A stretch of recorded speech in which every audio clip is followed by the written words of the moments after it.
Meteorologist Paul Heggen joins us from Raleigh, North Carolina. Paul, a busy day for you. Thanks for making time for us. No problem. It's going to be a busy week overall. Well, we see that monster churning behind you on your weather graphics. What's the mood right now in your city as that storm gets closer? It's pretty tense. People are kind of in anticipation mode for the storm. It's all I heard as I was out and about this weekend already. And as the storm gets closer and closer, water is flying off of the store shelves. I went to the store yesterday and there were a couple of loaves of bread left over. So people are preparing. A lot of the gas stations are already sold out of gas. And we're not talking about the storm even making landfall along the North Carolina coast until Friday morning. So we're still a few days away from it hitting land, with the greatest impacts here inland in central North Carolina to continue over the weekend. What's your latest track showing in terms of direction of this storm? It's going to continue heading to the west and northwest over the next couple of days, continue as a Category 4 hurricane, actually. And then once it makes landfall, it's going to weaken significantly. But the problem is it's going to just grind to a halt. The latest forecast path calls for it to just slow down to about 4 or 5 miles an hour of forward movement. It's an old rule of thumb that you take 100 divided by the speed, and that's the amount of rain that you can squeeze out of a tropical system. That adds up to the potential for 2 feet of rain to the right of the forecast path, especially, which is directly where our area, central North Carolina, is located. As reporters, we give the audience a lot of information so they can make their own decisions. But are you advising people to evacuate or make any big changes in the next few days? There are evacuations away from the coast where the storm surge and the greatest hurricane wind damage is going to occur. For us, what we're saying is be prepared to shelter in place. There's an old saying that you run away from water, you stay inside to avoid the wind. So if folks are located in flood-prone areas, we're encouraging them to look up whether or not they're located in a floodplain, even if they're vaguely unsure about it, to make sure they don't need to head to a different spot to ride out this storm. But in terms of the wind threat around here, it's something that folks should just be able to stay inside and ride it out, even with some power outages. Now on the air, you have these well-prepared fancy graphics. You work very hard, many hours in the Weather Center to get all of that information ready. But what doesn't the audience see about the work you have to do in order to forecast a storm of this nature? We're looking at so much different information. We're talking about dozens of different forecast models and even different versions of the same forecast model to see which ones are being the most consistent, which ones have the best historical track record of predicting these types of systems, and trying to stay ahead of the trend so we can let folks know that even though you're seeing maybe one forecast path right now, there's still time for it to change. We try to let them know which way it is most likely to change. So we were already talking this morning about this little bend of westward progression of the path of the storm, and we've been tracking that slowdown for the past couple of days already.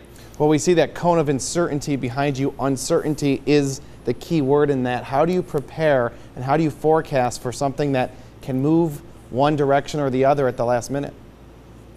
We tried to get folks ready for the worst case scenario. We use the phrase, prepare for the worst, hope for the best. So we try to get folks ready for what could happen while emphasizing that we ourselves are uncertain about exactly where it's going to go. We're giving you our best estimate of exactly what the forecast is, what the most likely scenario is, but also emphasizing that there's still time for things to change, emphasizing the need for folks to check back with this because the forecast continues to be revised up until landfall, and in this case, well after landfall as well.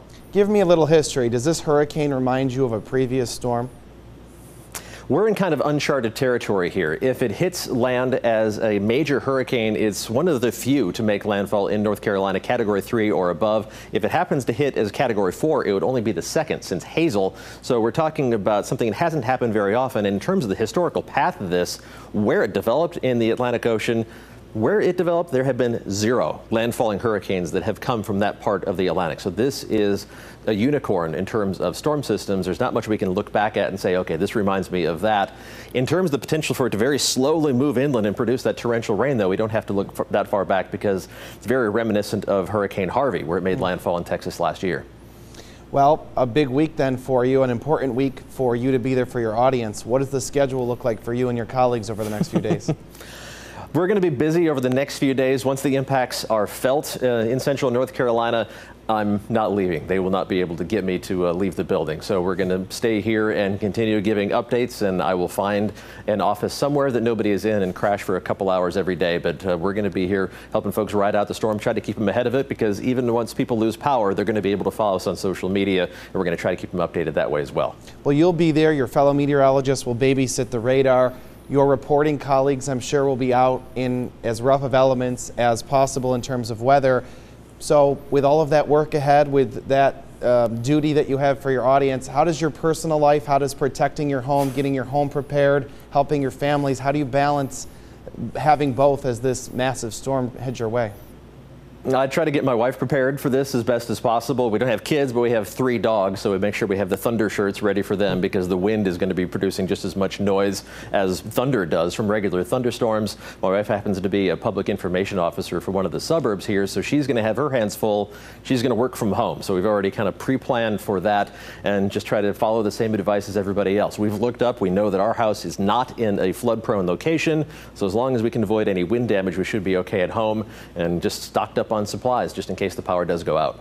It seems like you're a smart person. You know, you're gonna not show any emotion for your viewers, but any anxiety in your own mind as this gets closer?